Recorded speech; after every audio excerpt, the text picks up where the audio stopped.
বাংলা সাহিত্যের ভাণ্ডারে ছোট গল্পের একটি বিশেষ জায়গা রয়েছে। আমার প্রিয় কিছু ছোট গল্প নিয়ে আমি রাজর্ষি, আর আপনারা শুনছেন রাজর্ষি উবাচ। আজকে শোনাবো সুবোধ ঘোষের গল্প পুষ্পকীট।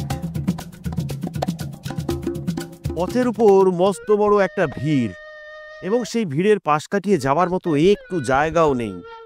এক কুঁজো ঠান্দির হাত ধরে এক তরুণী অনেকক্ষণ দাঁড়িয়ে আছে, এগিয়ে যাওয়ার জন্য পথ খুঁজছে, কিন্তু কিছুতেই পথ পাচ্ছে না। কে পথ পেল বা না পেল, তার জন্য সেই ভিড়ের মনে কোনো চিন্তা নেই, একটু ভ্রুক্ষেপও নেই। ভিড়ের মাঝখানে এক ভেলকিওয়ালা তখন একটা ছোট ছেলের জিভ কেটে ফেলেছে। ছটফট করে কাতরাচ্ছে ছেলেটা, তার দু কষ বেয়ে রক্ত গড়িয়ে পড়ছে। মাথার বাবরি চুলের গোছা ঝাঁকিয়ে, গলা ফাটা স্বরে চেঁচিয়ে, আর হাতে একটা বড় ভোজালি নিয়ে ভেলকিওয়ালা সেই ভিড়ের যত থরথর দৃষ্টি, কোঁচকানো ভুরু, সিটকানো নাক আর ফেলফেলে চোখের দিকে তাকিয়ে তখন এক ভয়ঙ্কর আবেদন জানাতে আরম্ভ করেছে। অর্ডার মি স্যার, সাহেব লোক অর্ডার করো, বাবু লোক হুকুম দাও, আর মশাই লোক আজ্ঞা শুনাও। কাবুলি हो और बांगाली हो, जापान से ऐसे थाको और जर्मनी से ऐसे थाको, जौहरी हो और बकरीवाला हो, शेर भिस्ती अमीर फकीर महात्मा, सबको ही दाঁড়িয়ে দাঁড়িয়ে দেখো। আমি এই ভোজালি সে আমার এই ছেলেকে এখনই দুই টুকরা করিয়ে দিবে। তারপর তারপর তারপর তারপর দেখো না জাদু কা খেল, ওই কাঁটা ছেলে বাঁচিয়ে উঠবে, হাসিয়ে হাসিয়ে আপনাকে জিলাও দিবে। ভিড়ের শত শত মুখ থেকে একসঙ্গে হুকুমের হল্লা জেগে ওঠে। হ্যাঁ হ্যাঁ, কাটো কাটো, দেখি তোমার কেরামতি, কাটো কাটো। ভেলকিওয়ালা তার হাতের ভোজালিতে টোকা মেরে আর আকাশের দিকে তাকিয়ে গর্জন করে জাদুর বুলি আওড়াতে থাকে। এই ইড়ি মিড়ি চিরি চিরি চিরি চিরি চিরি চিরি চিরি চিরি বা, ও come on monkey style, come on monkey style, come on now, come on. হঠাৎ এক খ্যাপা মহিষের গর্জন, ভিড়ের বাঁ দিক থেকে তেড়ে আসছে গর্জনটা, তাই এসে পড়েছে। এই ভাগ ভাগ ভাগ ভাগ, এই পালা পালা পালা পালা। আতঙ্কিত ভিড়ের গলা ভেদ করে একটা ভয়ার্ত হাল্লার রব ওঠে। এত জমাট আর নীরের ভিড়টা সেই মুহূর্তে যেন ছিন্ন ভিন্ন হয়ে চারিদিকে ছিটকে পড়ে। ভেলকিওয়ালার জিভ কাটা ছেলে তড়াক করে লাফিয়ে উঠে ভেলকিওয়ালার হাত ধরে চেঁচায়, ভাগিয়ে বাবা যান, ভাগিয়ে। ভেলকিওয়ালাও ভীতভাবে চেঁচায়, আরে ভয়, এই পাগলা ভাই। তারপর ছেলের হাত ধরে লাফ দিয়ে মিঠাইওয়ালার ঘরের ভিতরে গিয়ে ঢুকে পড়ে। ফাঁকা পথ, শুধু দেখা যায় পথের উপর দিয়ে ধীরে ধীরে নিশ্চিন্ত মনে হেঁটে চলে যাচ্ছে এক তরুণী, সঙ্গে এক কুঁজো বুড়ি। তরুণীর সুন্দর মুখটা মিটমিট করে হাসছে। কয়েক পা এগিয়ে গিয়ে তরুণী একবার মুখ ফিরিয়ে তাকায়, আর সঙ্গে সঙ্গে ফিক করে হেসে ওঠে। পিছু পিছু আস্তে আস্তে হেঁটে আর সিগারেট টানতে টানতে আসছে যে, তারই দিকে তাকাচ্ছে তরুণী, আর যেন মনের খুশি চাপতে না পেরে ফিক ফিক করে হেসে ফেলছে। আশ্চর্য! খ্যাপা মহিষের গর্জন শুনে এত বড় একটা ভিড় ভয়ে ছুটে পালিয়ে গেল।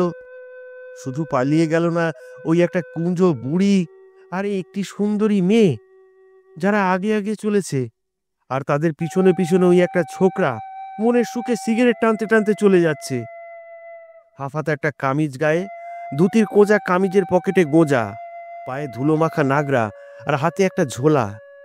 কে জানে কি আছে ছোকরার ওই ঝোলার মধ্যে। আতঙ্কিত ভিড়ে যারা পথের দুপাশের দোকানে এসে ঠাঁই নিয়েছে, তারা আশ্চর্য হয়ে প্রশ্ন করে, এই কই কই, ওই খ্যাপা মহিষ গেল কোন দিকে? কি বিশ্রী গর্জন রে বাবা!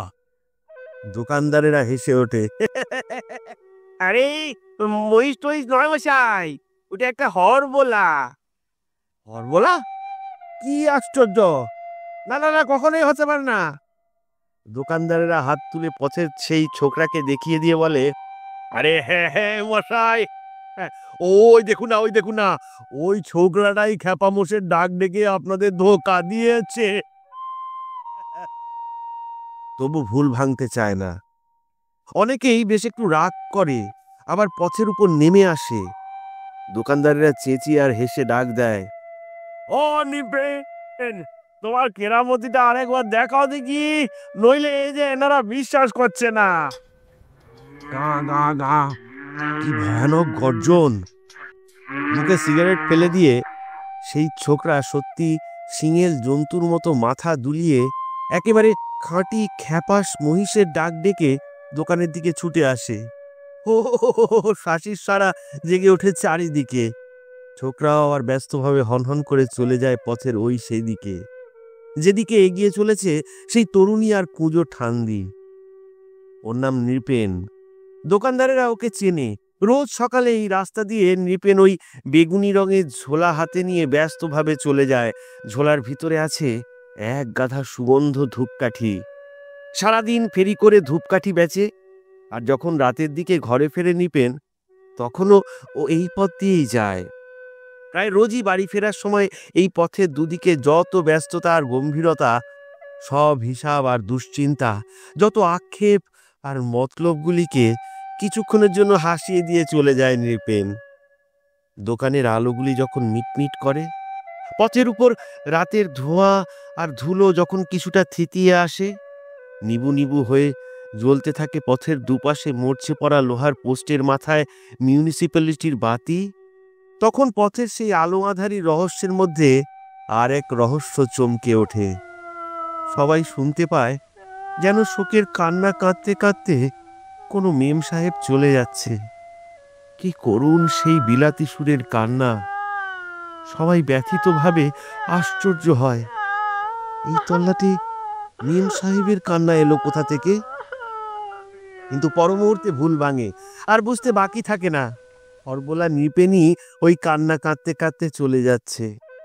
পথের লোকের মুখে আর দোকানের ভিড়ের চোখে মুখে হাসির দমক লাগে। এইভাবে একদিন কুকুরের ডাক ডেকে পথের দুপাশে যত কুকুরকে রাগিয়ে দিয়ে চলে যায় নৃপেন।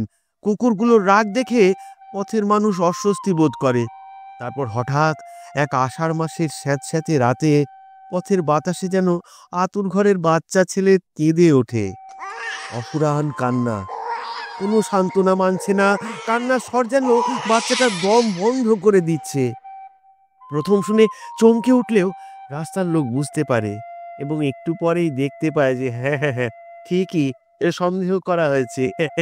নৃপেন হরবোলা ও আতুরে কান্না কেঁদে কেঁদে চলে যাচ্ছে। হেসে ফেলে সবাই, এবং কেউ কেউ একটু বেশি খুশি হয়ে প্রশংসাও করে ফেলে। কায়দাগুলো বড় সুন্দর রপ্ত করেছে নেপাশালা। হ্যাঁ, হরবোলা নৃপেনের কেরামতি দেখে এত লোক খুশি হয়, কিন্তু নৃপেন নিজে বোধহয় জীবনে এই প্রথম খুশি হলো। মেয়েটি, সেই সুন্দর মেয়েটি কুঁজো ঠান্দির হাত ধরে পথের উপর অনেকক্ষণ দাঁড়িয়েছিল, কিন্তু এগিয়ে যাওয়ার পথ পাচ্ছিল না। ভিড়ের কোনো বেটা একটু ভ্রুক্ষেপও করছিল না। সবাই বিভোর হয়ে ওই ভেলকিওয়ালার একটা বাজে খেলা দেখছে। পথের দুপাশ জুড়ে যেন এঁটে দাঁড়িয়ে আছে ভিড়টা। মেয়েটির পক্ষে আর ওর ওই কুঁজো বুড়ির পক্ষে এগিয়ে যাওয়ার উপায় ছিল না, সাধ্যও ছিল না। দূরে দাঁড়িয়ে অনেকক্ষণ ধরে নৃপেন সেই অবস্থার দৃশ্যটা দেখেছে। শুনেছে নৃপেন মেয়েটি কতবার চেঁচিয়ে চেঁচিয়ে অনুরোধ করেছে, আমাকে একটু পথ ছেড়ে দিন না, আমাকে একটু পথ দিন না। কিন্তু কোনো ফল হয়নি। ভিড়ের মধ্যে যারা তাকিয়ে মেয়েটিকে দেখলো আর সেই অনুরোধও শুনলো, তারাও নড়ল না। সবাই একবারে নিরেট হয়ে ভেলকিওয়ালার খেলা দেখতে থাকে। এগিয়ে আসে নৃপেন, মেয়েটিকে প্রশ্ন করে, কেউ সরছে না বুঝি? মেয়েটি বলে, হ্যাঁ, দেখুন না, পথ জুড়ে দাঁড়িয়ে আছে, এত বলছি তবু কেউ সরে যাওয়ার নাম করে না। নৃপেন বলে, দাঁড়ান দাঁড়ান দাঁড়ান, এক্ষুনি সরিয়ে দিচ্ছি, দাঁড়ান। তারপর সেই গা গা গা খ্যাপা মহিষের প্রচন্ড গম্ভীর গর্জন। সেই মুহূর্তে ভিড় ফাঁকা হয়ে গেল। ঠিক করে হেসে ফেলল মেয়েটি। কেরামতিটা যে এমন সুন্দর একটি তরুণীর উপকারের কাজে লাগবে বা লাগতে পারে, এমন ধারণা নৃপেনের কল্পনাতেও কোনোদিন দেখা দেয়নি। বোধহয় তাই নৃপেনের মনটা এই প্রথম এত খুশিতে ভরে উঠেছে। নৃপেনের কেরামতি দেখে কত শত মানুষই তো রোজ হাসছে, কিন্তু ওরকম মিষ্টি হাসি তো কেউ হাসেনি। হাতে বেগুনি রঙের ঝোলা, এক গাদা ধূপকাঠি এখনো ঝোলাটাকে ভারী করে রেখেছে। আজ ভালো বিক্রি হয়নি। শরীরটাও বড় ক্লান্ত, তবু মনটা যেন হঠাৎ বড় বেশি ভালো হয়ে গিয়েছে। নৃপেনের মনে হয় অগুরু ধূপের গন্ধমাখা একটা বাতাস যেন বুকের ভেতরে ঢুকেছে। কুঁজো ঠান্দির হাত ধরে সেই মেয়েটির পিছু পিছু অনেক দূর একই পথে হেঁটে এসেছে নৃপেন। গাঙ্গুলিপাড়ার কাছে এসে একবার শুধু থমকে দাঁড়িয়েছে, আর দেখতে পেয়েছে নৃপেন ওরা বাঁ দিকের কাঁচা রাস্তাটা ধরে চলে গেল। কোথায় গেল কে জানে? কোথায় থাকে ওরা? অমন ছিমছাম ফিটফাট আর আর অমন সুন্দর মুখের মেয়ের পক্ষে তো ওদিকের কোনো বাড়িতে থাকবার কথা নয়। ওদিকে তো শুধু কতগুলো ডোবা আর কেয়ার ঝোপ আর ইট খোলা। হ্যাঁ হ্যাঁ, গোটা কতক মেটে বাড়ি ওদিকে আছে। তার একটিতে থাকেন ওই ওই লক্ষ্মী কেবিনের শিবুদা। বেচারা শিবুদা মাসে 10 টাকা বাড়ি ভাড়া দিতেই হিমশিম খেয়ে একবেলা উপোস করেন। ইটখোলার ওই কুলি সর্দারেরাও ছাগল ভেড়া নিয়ে কেয়াতলার ওই সব মেটে বাড়িতে থাকে। ওই মেয়েটা, ফোটা ফুলের মতো অমন সুন্দর মুখ, সে কেন কেয়াতলার মতো বাজে জায়গার মেটে বাড়িতে থাকবে? কিন্তু যদি থাকে, যদি ওরা নৃপেনের মতো খুব গরিব হয়? নৃপেনের বুকের ভিতর অদ্ভুত একটা আশা যেন দুরু দুরু করে। গাঙ্গুলিপাড়ার অন্ধকারে দাঁড়িয়ে ডান দিকের রাস্তাটার দিকে তাকায় নৃপেন। ওই বস্তির মধ্যে একটি ঘরের ঘুলঘুলিতে এখনো আলো ফুটে ওঠেনি। ওটা হলো নৃপেনের ঘর। এখন ঘরে গিয়ে ওই ঝোলা নামাতে হবে, কেরোসিনের কুপি জ্বালতে হবে, উনুন ধরাতে হবে, তারপর তারপর আবার রাঁধতে হবে। না না, আর ভালো লাগে না। আজ শুধু কয়েক মুঠো চাল জুটিয়ে শুধু আচারের তেল আর লঙ্কা দিয়ে খেয়ে নিলেই চলবে। মাঝরাত পর্যন্ত ছ্যাঁক ছোঁক করে রান্না করা আর ভালো লাগে না। মিছে সময় নষ্ট। তার চেয়ে বরং ওই মেয়েটির সুন্দর মুখটাকে ঘণ্টাখানেক ভাবলে কাজ হবে। যেন পেটের ক্ষুধাটারও চার নেই। আস্তে আস্তে বস্তির দিকে এগিয়ে যেতে থাকে নৃপেন। কেয়াতলার এক ডোবার ধারে ছোট্ট একটা মেটে বাড়ি। কুঁজো ঠান্দি সকালের রোদে দাওয়ার উপর পা টান করে বসে এদিক ওদিক তাকান, তারপর গলার স্বর চড়িয়ে যেন এই সকালবেলার শোভাটাকে গাল পারেন। শুধু সাজ আর সাজ, শুধু বাহার দিয়ে শাড়ি পরা আর খোপা বাঁধা। বলি বলি তোর কোন নাগর এসে তোর রূপ দেখে ভিড়মি খাবে লো? দিন রাত এত সাজছিস। ঘরের ভিতরে জানলার উপর আরশি রেখে মনে মনে হেসে ওঠে সুমতি। কুঁজো ঠান্দির ঠাট্টা আর গালাগালি দুই সমান। রোজই ওই রকম দুটো চড়া কথা শুনতে হয়, আর শুনে শুনে গা সওয়া হয়ে গিয়েছে। জানলার কাছে দাঁড়িয়ে রোজই গুনগুন করে গান করে। গান করতে করতে খোপা বাঁধে, কপালে টিপ আঁকে আর চোখে কাজল দেয় সুমতি। কুঁজো ঠান্দি তারপর সুমতিকে ছেড়ে দিয়ে তার নিজের ছেলেকেই গালমন্দ করতে থাকে। ওরে ওরে ও নুটু, বলি তোর ওই আদুরে বঞ্জিকে কি পরিবার নিয়ে সাহেব পাড়ায় বেচতে নিয়ে যাবি? ছুরিকে এত লাই দিস কেন? শুধু সাজবে সাজবে আর সাজবে। একটা একটা ঘুঁটে ভেঙে দিয়েও সংসারের কমই করবে না। ছুরি ভেবে থাকি, হ্যাঁ ভেবে থাকি। নুটবিহারী দাঁতের মাজন আর ঘটি নিয়ে দাওয়ার উপর এসে বসেন। আহ, সকালে উঠাই বাপ মা মরা মেয়েটারে এমন গাল মন্দ করছো কেন মা? সাজলে সুন্দর দেখায়, সাজতে ভালো লাগে, এই তো সাজবার বয়স, এতে দোষ কি আছে? কুঁজো ঠান্দি ফেটে পড়েন। না না না তো না, ওর দোষ কেন? ওর দোষ নাই, যত দোষ আমার।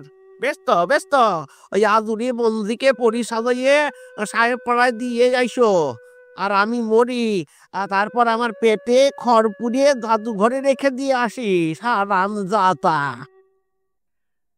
সুমতির নুটু মামা কিন্তু একটুও বিচলিত হন না, রাগও করেন না।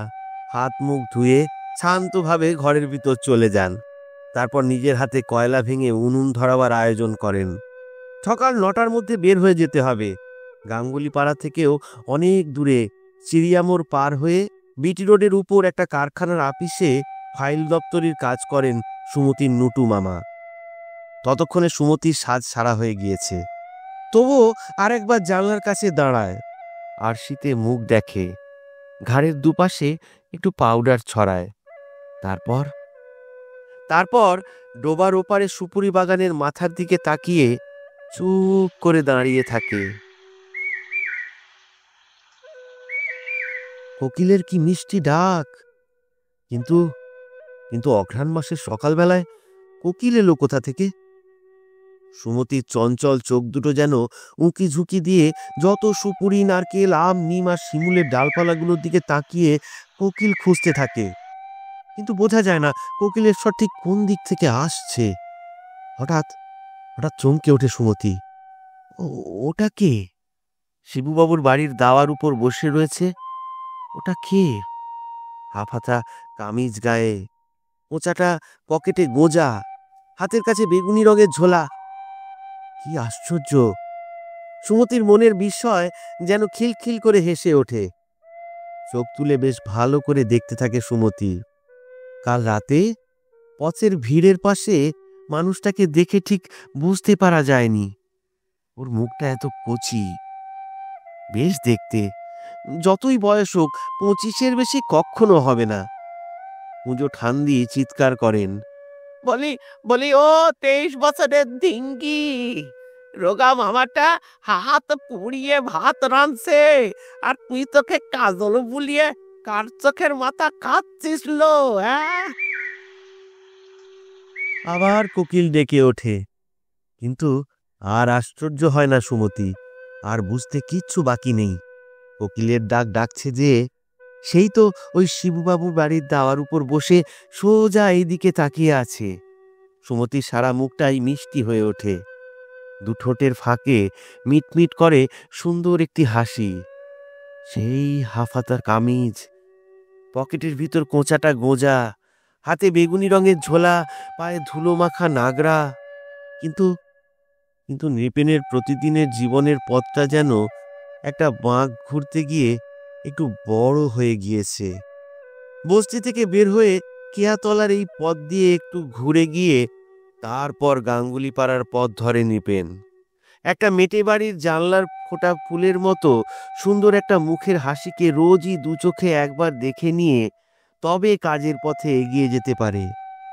শিবুদা বলেছেন, ও মেয়ের বিয়ে হবে না, বিয়ে দেওয়ার ক্ষমতা নেই সুমতির মামা নুটু বাবুর, বুঝলে? ও ফাইল দপ্তরির কাজ করেন নুটু বাবু, আর 56 টাকা মাইনে পান। বিয়ের খরচ জোগাবেন কেমন করে? নিপেন বলে, কেন? কেউ যদি যেচে ওই মেয়েকে বিয়ে করতে চায় তবে? শিবুদা হাসেন, কে কে কে ওই মেয়েকে যেচে বিয়ে করতে যাবে? কেন কেন তুই করবি? কোনো উত্তর দেয় না নিপেন, শুধু চুপ করে বেহায়ার মতো হাসে।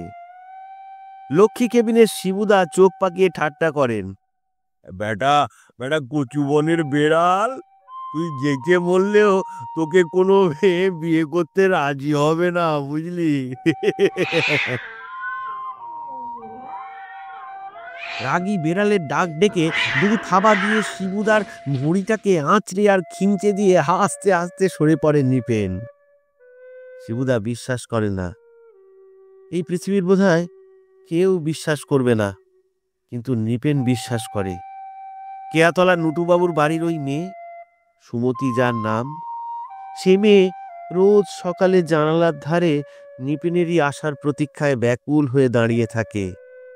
কেয়াতলার পথের উপর এসে দাঁড়াতেই সুমতির সারা মুখে অদ্ভুত একটা হাসি চমকে ওঠে। মুখ ফিরিয়ে নেয় না, একটু লজ্জা পায় না সুমতি। যতক্ষণ দেখা যায়, যতক্ষণ না নৃপেন গাঙ্গুলি পাড়ার রাস্তায় অদৃশ্য হয়ে যায়, ততক্ষণ নৃপেনের দিকে তাকিয়ে থাকে সুমতি। কেয়াতলার মেটে বাড়ির ওই জানালা প্রতিদিন যেন নৃপেনকে একটি আশার আশ্বাস দেয়। ফোটা ফুলের মতো হেসে সুন্দর হয়ে রয়েছে সুমতির মুখ। কোনোদিনও কোনো মুহূর্তে একটুও গম্ভীর হয়ে যায় না, বিরক্ত হয় না, কোনো অভিমানও কেঁপে ওঠে না ওই মেয়ের কাজল পরা চোখের ভুরুতে। নৃপেনের প্রতিদিনের জীবনের পথে যেন হাসি ভরা নৈবেদ্য নিয়ে দাঁড়িয়ে আছে সুমতি। আর ভয় করবার কিছু নেই। শিবুদার কথাগুলি নিছক একটা মিথ্যার হুমকি। আকাশের চাঁদ থাকলে এই কেয়াতলার জ্যোৎস্না ছড়ানো পথের উপর দিয়ে একবার না ঘুরে গিয়ে পারে না নৃপেন। বেশ সুন্দর মিষ্টি মিষ্টি নাকি সুরে কেঁপে কেঁপে যেন একটা বেহালা সুর নৃপেনের মুখে সুরেলা হয়ে বাজে। খোলা জানালার কাছে দাঁড়িয়ে থাকে সুমতি। সুমতির মুখের হাসিটা যদিও দেখা যায় না, কিন্তু মনে হয় নৃপেনের এই মিথ্যা বেহালার সুর শুনে সুমতির প্রাণটা খুশি হয়ে হাসছে। তারপর একদিন সে রাতে নৃপেনের মনের সাহসটা যেন হঠাৎ হেসে উঠল। নটবিহারী বাবুর সেই মেটে বাড়ির ছোট জানলাটার একেবারে কাছে এসে দাঁড়ায় নৃপেন। সুমতি হাসে। কাকে খুঁজছেন? নৃপেন বলে, বড় ক্লান্ত হয়েছি, এক গিলাস জল খাওয়াও সুমতি।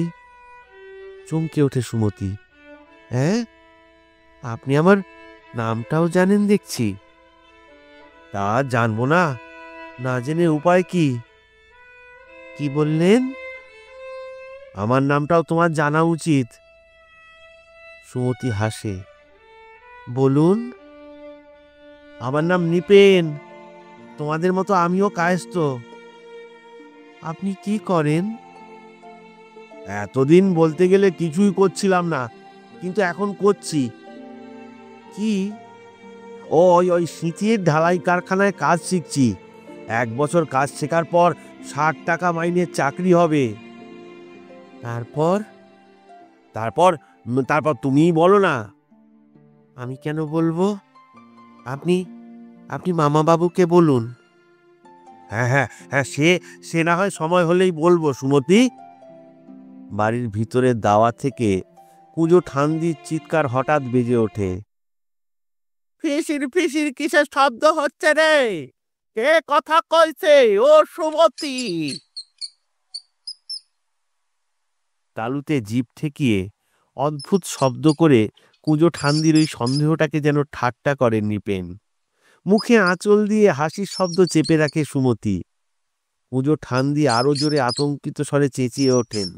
থুতো থুতো, ওরে ঘরে থুতো এলো কোত্থেকে?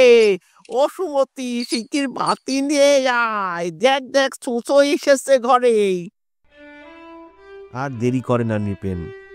সুমতিও বাতি হাতে তুলে নেয়। বাতির আলোর আভায় রঙিন হয়ে উঠেছে সুমতির মুখ।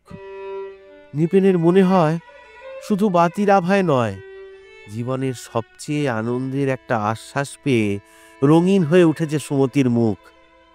পথে এসে নৃপেন একবার ভাবে, শিবুদার কাছে এত তাড়াতাড়ি সব কথা না বলে ফেলাই ভালো। বড় বেশি আশ্চর্য হয়ে যাবেন অবিশ্বাসী শিবুদা। মিথ্যে কোকিল ডেকেছিল অঘ্রাণ মাসের এক সকালে, আর সত্যি কোকিল ডেকে উঠল ফাল্গুন মাসের এক সন্ধ্যায়। কেয়াতলায় শিবুদার বাড়ির দাওয়ার উপর বসে নটবিহারী বাবুর বাড়ির আলোমাখা মূর্তির দিকে তাকিয়ে স্তব্ধ হয়ে বসে থাকে নৃপেন। শীতের ঢালাই কারখানার হাড় ভাঙা অ্যাপ্রেন্টিসের কাজ সারতে সন্ধে হয়ে গিয়েছে। এখানে এসে পৌঁছতে সন্ধ্যা পার হয়ে গিয়েছে। কেয়াতলার কাঁচা সড়কে ধুলোর উপর একটা মোটর গাড়ি। নটবিহারী বাবুর বাড়ির দাওয়ায় আর উঠোনে গ্যাস বাতি জ্বলছে। শাঁখের শব্দ আর বারবার উলু উলু রব। আমবাগানের অন্ধকারের মধ্যে সত্যি কোকিল ডাকে বারবার। অনেকক্ষণ স্তব্ধ হয়ে বসেছিল নৃপেন। তারপর শিবুদার গম্ভীর মুখের দিকে তাকিয়ে প্রশ্ন করে, সুমতির বিয়ে হয়ে যাচ্ছে মনে হচ্ছে? তোর কি এখনো বুঝতে অসুবিধে হচ্ছে? না, কিন্তু হঠাৎ এইরকম একটা বিয়ে জমে উঠলো কেমন করে? মেয়ের রূপ দেখে ওই নটবিহারী বাবুর অফিসে স্টোর বাবু মেয়েকে পছন্দ করে ফেলেছে। মেয়েকে এক সেট জড়োয়া দিয়ে আশীর্বাদ করেছে। বিয়ের খরচ পর্যন্ত ওই স্টোর বাবুই দিয়েছে। বেশ ভদ্রলোক, টাকা পয়সাও বেশ আছে। যদিও ঠিক সুমতির মতো মেয়ের বর হওয়ার মতো ইয়ং নয়, আর চেহারাটাও কালো, তার উপর আবার মাথায় চকচকে একটা টাক আছে। বাহ, বেশ মানিয়েছে। হ্যাঁ, এসে চেঁচিয়ে ওঠে নিপেন। নিপেনের দু চোখে যেন দুরন্ত একটা ঠাট্টার আগুন দপ করে জ্বলে ওঠে। শিবুদা জিজ্ঞেস করেন, অনিপেন, চা খাবি? না না, আমার মাথায় একটা মতলব এসেছে শিবুদা। মতলব? কি মতলব রে? এই এই কাল যখন ওই বরবউ রওনা হবেন তখন। কাল নয় রে, আজই। আর একটু পরেই বরবউ বের হবে। ওই ওই বেলঘরিয়াতে বরের বাড়িতেই বাসর হবে। একটা লাফ দিয়ে উঠে দাঁড়ায় নিপেন। এই তাহলে তাহলে এক্ষুনি উঠুন শিবুদা, এই বিয়ে বাড়ির সামনে পথের পাশে গিয়ে দাঁড়াই। চলুন চলুন চলুন। কেন রে অত তাড়া কিসের? এই এই গাধার ডাক ডাকবো। চলুন না, গাধার ডাক ডাকবো। এসে ফেলেন শিবুদা, কিন্তু আপত্তিও করেন। পরের বাড়ির ব্যাপারে যেটে সব রগড় করার দরকার কি নিবেন? আমার বিয়ে যখন হবে তখন যত খুশি গাধার ডাক আর ঘোড়ার ডাক ডাকিস খন। সব করার দরকার নেই। উলুর শব্দ আরো জোরে শোনা যাচ্ছে। বরযাত্রীর দল উঠে এসে দাঁড়িয়েছে। মোটর গাড়ির ড্রাইভার মুখের বিড়িটা ফেলে দিয়ে স্টিয়ারিং এ হাত দিয়েছে। বর বউ বের হয়ে এসেছে। এবার গাড়ির ভিতর উঠছে। শিগগির চলুন শিবুদা, শিবুদা শিগগির চলুন। ছুটে এসে পথের উপর দাঁড়ায় নিপেন। সুমতির মুখটা স্পষ্ট দেখা যায়। কি আশ্চর্য, ঠিক সেই ফোঁটা ফুলের মতো হাসি হাসি মুখ। এক ফোঁটা ব্যথা নেই সেই মুখের উপর। কাজল আঁকা চোখের কোণে এক কণাও জল নেই। গাড়ির ইঞ্জিন গো গো করছে। এইবার স্টার্ট নেবে গাড়ি। শিবুদার মুখের দিকে তাকিয়ে এসে ফেলে নিপেন। সঙ্গে সঙ্গে যেন একটা থাবা দিয়ে নিজের মুখটাকে আঁকড়ে ধরে গাধার ডাক ডাকবার জন্য তৈরি হয়। গিয়ার টেনেছে ড্রাইভার, আর গাড়ির চাকা সবেমাত্র গড়িয়েছে। সঙ্গে সঙ্গে তীব্র এক আর্তনাদের সঙ্গে চমকে উঠে ব্রেক কষে গাড়ি থামায় ড্রাইভার। মর্মভেদী করুণ ও তীক্ষ্ণ একটা আর্তস্বর। গাড়ির চাকায় চাপা পড়েছে একটা কুকুর। বাধা পড়েছে শুভযাত্রায় বড় বিশ্রী একটা বাধা। বরযাত্রীর দল চঞ্চল হয়ে গাড়ির চাকার দিকে তাকায়। ড্রাইভার এক লাফ দিয়ে বের হয়ে এসে পথের উপর উবু হয়ে বসে ও মাথা ঝুঁকিয়ে গাড়ির তলার দিকে তাকায়। কিন্তু কই, কোথায়? গাড়ির চাকার তলায় কোনো আহত কুকুরের দেহ তো পড়ে নেই। কি ব্যাপার? বরযাত্রীর দল বলা বলি করে, এ কি রকম ব্যাপার হলো? শিবুদাও আশ্চর্য হয়ে নিপেনের কানের কাছে ফিসফিস করে, কি ব্যাপার রে নিপেন? রগড় করতে গিয়ে কাঁই কাঁই করে কেঁদে উঠলি কেন? ড্রাইভার এদিক ওদিক তাকায়, তারপর হো হো করে হেসে ওঠে। তাই বলি? আরে আরে হরবোলার নিপেন দাঁড়িয়ে আছে এইখানে। গাড়ির ভেতর থেকে চন্দনের ফোঁটা আঁকা মুখ আর কাজল পরা চোখ নিয়ে সুমতি আস্তে আস্তে নিপেনের দিকে তাকায়। ঠোঁটের ফাঁকে মিটমিট করছে সেই সুন্দর হাসি। নিপেনের হাত ধরে টান দেয় শিবুদা। হা করে আর কি দেখছিস নিপেন? ওটা ফুলের মতো সুন্দর বুক। নিপেন বলে, হ্যাঁ শিবুদা, কিন্তু বুঝতে পারছি না ফুলের মধ্যেও কেন পোকা থাকে। আর বুঝতে হবে না, চল চল চা খাবি, চল চল চল।